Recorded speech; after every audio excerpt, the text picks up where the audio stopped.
Well, guys, it looks like I've been fact-checked, and I just don't know how I'm ever going to recover.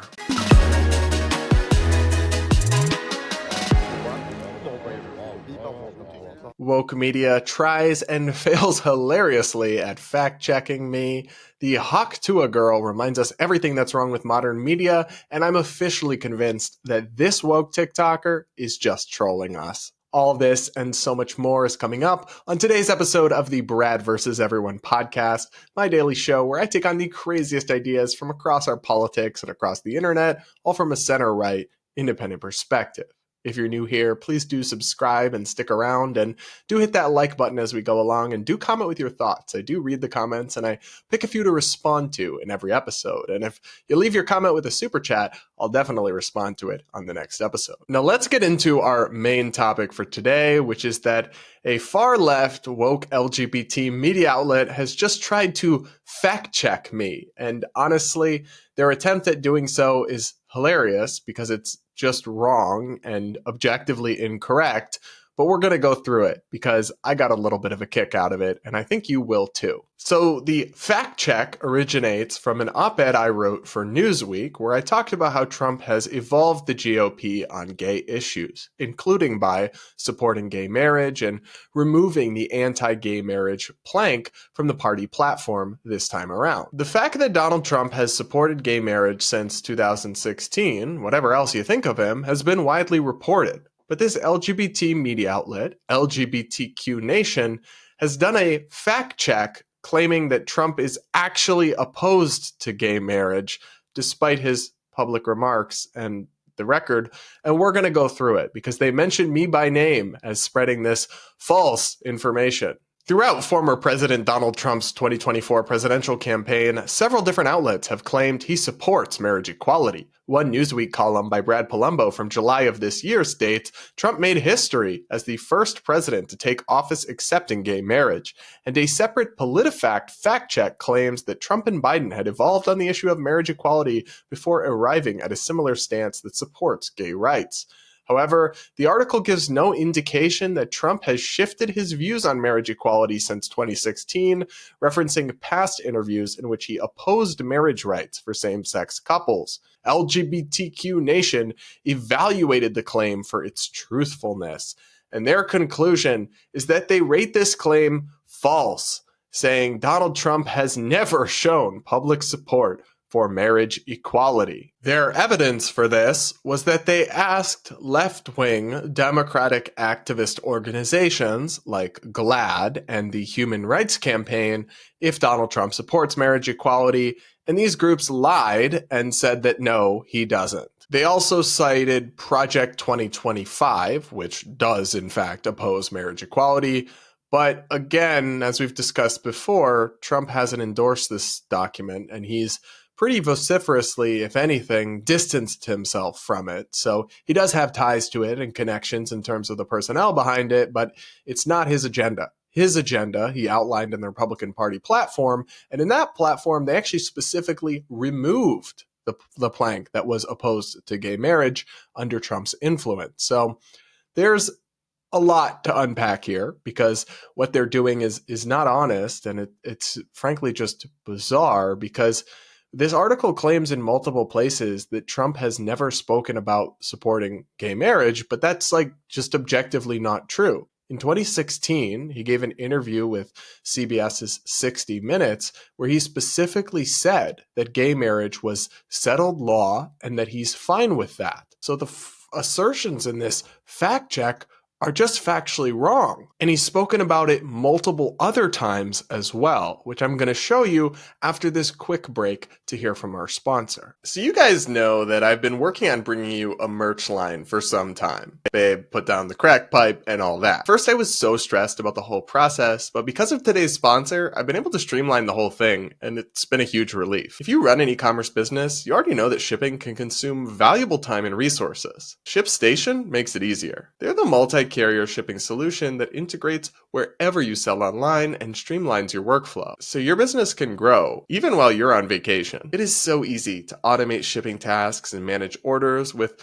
one simple dashboard. Plus, you can smoothly print shipping labels with one click of a button. Over 130,000 companies have grown their businesses with ShipStation, and 98% of companies that stuck with ShipStation for over a year became customers for life. Plus, ShipStation's inventory sync feature streamlines e-commerce operations by eliminating the need for manual updates. Inventory sync updates hourly to ensure that inventory levels are always up to date. And now, ShipStation users can easily manage inventories across platforms, such as Amazon, BigCommerce, eBay, Shopify, and Walmart, and more coming soon. Work less and ship more with ShipStation. Go to shipstation.com/Brad to sign up for your free 60-day trial. That's shipstation.com/Brad, which will be linked in today's show notes. Now, let's get back to today's show. In 2019, when Mayor Pete Buttigieg was running for the Democratic presidential primary, Trump openly spoke about how he thought it was wonderful to see a gay guy running for president and that he had no problem whatsoever with his marriage or gay marriage more broadly. Take a listen to that clip. We've got the town hall with Pete Buttigieg. Buttigieg. There you go, this weekend. Just one thing on him, putting aside policy disagreements. Don't you think it's just great to see the fact that you've got a guy there on the stage with his husband, and it's normal? It's not even seen as a big deal. I think it's absolutely fine. I do. But isn't it a sign of great progress in the country that's just... Yeah, I think it's great. I think that's something that perhaps some people will have a problem with. I have no problem with it whatsoever. I think it's good. Despite these clips being readily available on the internet, this fact check claims that, quote, since 2016, Trump has made no public statements about marriage equality. That's not true. I just showed you one. Additionally, many of Trump's affiliates and spokespeople have claimed and affirmed in the years since that he is supportive of gay marriage. Yet despite all of this, the fact check rated it false and said Trump does not support gay marriage. Here's what they concluded. Considering the evidence, it appears likely that former President Donald Trump is opposed to marriage equality. While there have been conflicting accounts since 2016 from his staff and supporters, direct evidence from what he has said and policies he has enacted, along with the people he has appointed, suggests that he is opposed to marriage equality. Additionally, there is evidence to suggest that Trump has ties to Project 2025, although he has publicly distanced himself from the agenda. LGBTQ Nation rates this claim as false. Trump most likely does not support marriage equality. Y'all, we officially need somebody to fact check the fact checkers, because this is objectively untrue. Trump does support marriage equality, and I say this as somebody who is not a Trump supporter. I'm just in tune with factual reality.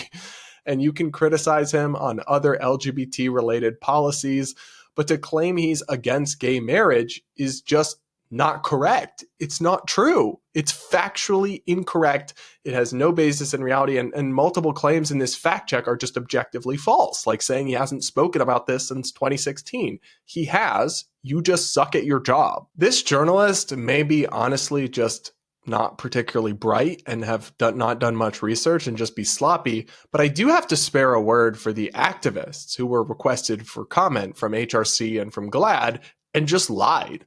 This is literally their life's work, is monitoring policies on these issues. They know that Trump supports gay marriage and they just lied, but somehow they're still viewed as credible or representative of the LGBT community, even though they are in no way, shape, or form actually any of those things. I'm just sick of gay people being manipulated politically by outright lies or these false claims that Republicans are against us or anything, when it's actually more nuanced. There are some Republicans who are still homophobic. There's a lot of controversy over trans issues that is actually divisive among the parties. But no, they are not going to put gay people into camps like y'all claimed in 2016 and then never happened. And Trump does not oppose gay marriage. Even if the Supreme Court were to overturn it, it would still be federal law. under the Respect for Marriage Act, which Trump would not try to change. So it's all a lot of fear mongering that's meant to manipulate us emotionally because of our identities.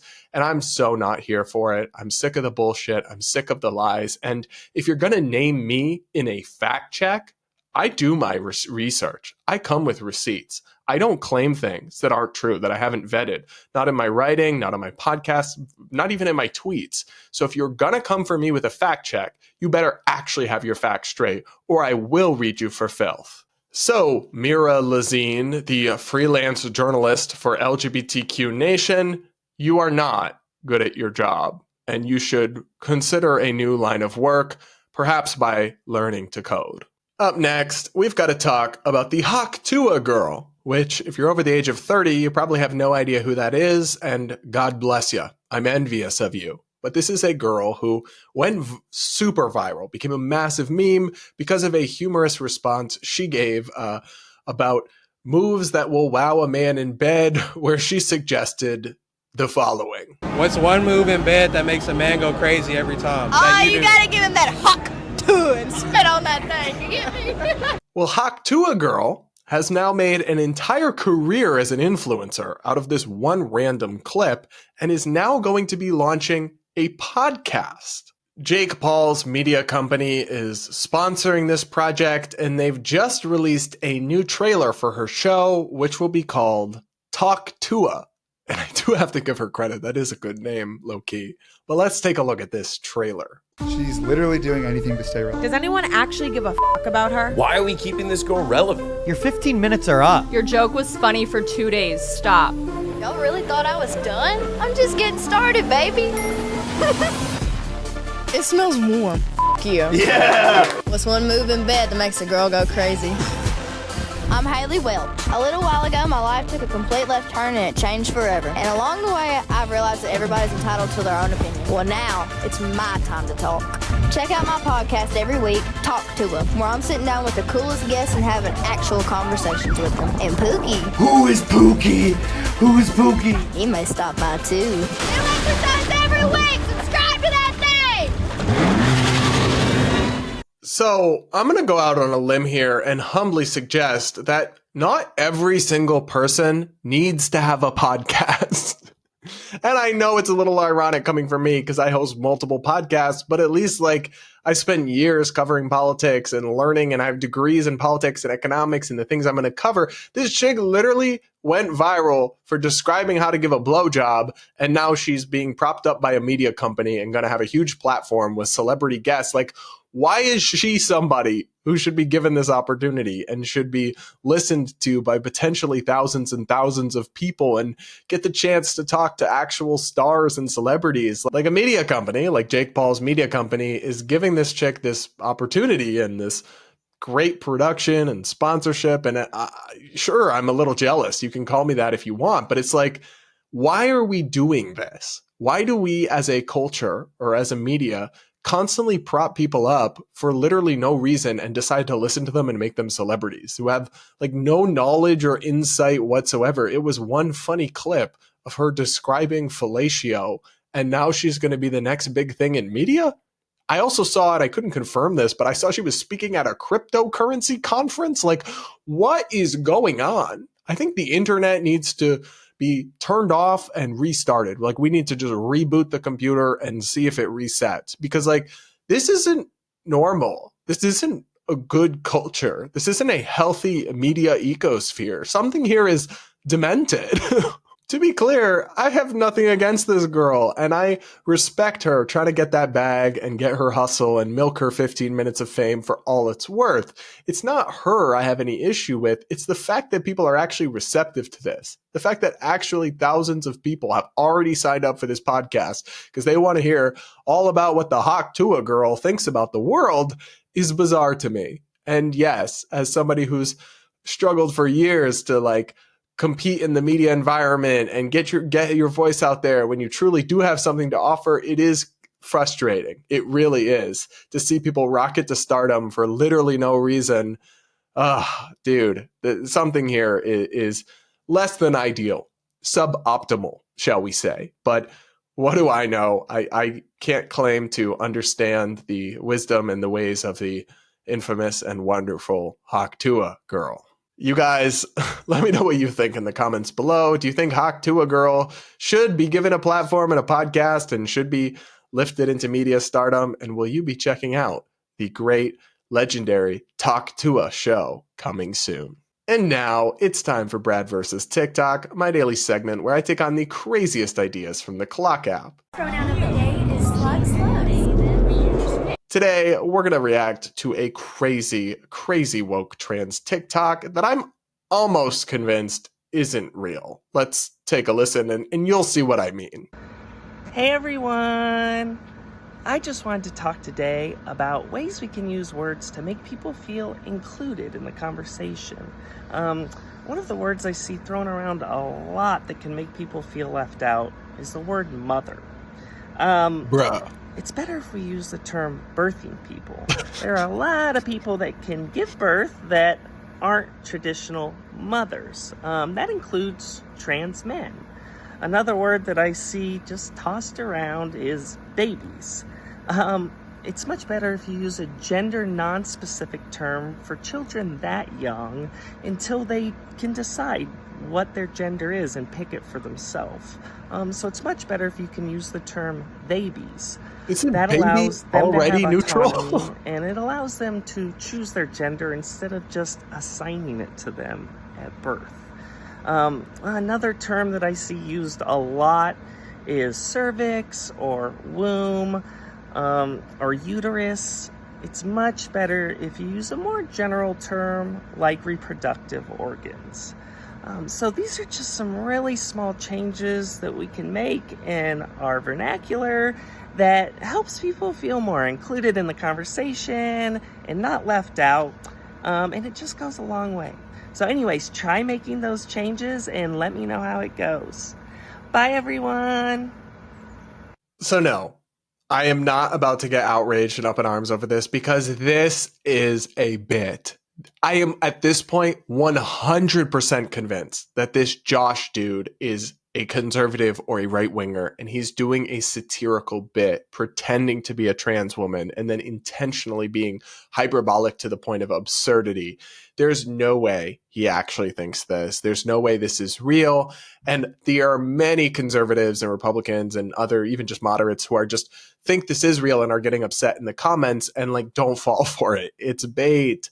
That's what I have to explain to people, that the internet incentivizes a form of content known as rage bait, intentionally divisive stuff that's supposed to get hate comments that then boost it in the algorithm. And you'll notice this TikTok's over a minute long. That means he's monetizing it in the creator fund. So the more hate comments he gets, the more triggered people get, the more it will get viewed and promoted, and the more money he'll make. And he's literally just cashing in on trolling people. There's no way this is serious. It's like totally incoherent. Obviously, some of this stuff is real stuff that actual woke people have said, but even they be versus baby. Baby is already a gender neutral term. So cervix is also not a gendered term. They would, like, even the woke people say, well, you should say cervix haver instead of woman, but they're not trying to cancel cervix. Like, this isn't real.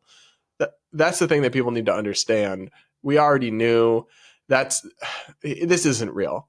Get mad about it if you want, guys. I see you all in the comments. I see your reaction videos, but you're falling for the bit. And it's not a great look to fall for what is, at this point, indisputably satire, in my opinion. But you guys let me know what you think in the comments below of Josh's content in this video. Am I right? Am I wrong? Let me know in the comments. And now I'll read a few of your comments to wrap up today's episode. One person writes, Sydney Watson is so impressive to me, both brains and beauty. You're okay too, Brad. Well, while I agree with you about Sydney, I feel a little hard done by because I'd like to think I have both of those attributes as well. But hey, glad to see you liked me having Sid as a guest. So another person says, wild that girl would say, forced to monetize our hobbies. When the culture has become all about getting that bag and becoming big as a content creator, which is incredibly effing rare to hit it big, they would monetize their hobbies even if times weren't tough. Also, like, oh, God forbid you were forced to monetize your hobbies. Like, most people would be so grateful to be able to monetize their hobbies. These people have it ass backwards. They're just so ungrateful, and it really drives me crazy. Another person says, I let Sydney know on X. She's personally responsible to atone for and rectify this situation as well for the evil perpetuated on the global community by Rachel Gunn as an Australian. Oh, is that the breakdancing chick? That was so bad. I do think that's hilarious, but whatever. Can't say that I keep up with breakdancing too closely, but another person said, Brad, I love you very much, but tell your boyfriend he missed the boat on your shirt today. It looks like you're wearing a pajama. LOL. Dang. Well, he will not be very happy to hear that, but your feedback is noted. And I will, I do like that shirt, so I don't know that I'm going to stop wearing it. But you guys let me know what you think of the shirt I was wearing yesterday. Or is this one person just an outlier? Because if the people speak in one voice and they don't like my shirt, I will stop wearing it on camera. And with that, that is it for this episode of the Brad vs. Everyone podcast. Thank you all so much for tuning in. Remember, you can check out the merch options that we just launched in the description. There'll be a link. And do hit that like button, subscribe, comment, yada, yada, yada. And with that, we'll talk again tomorrow.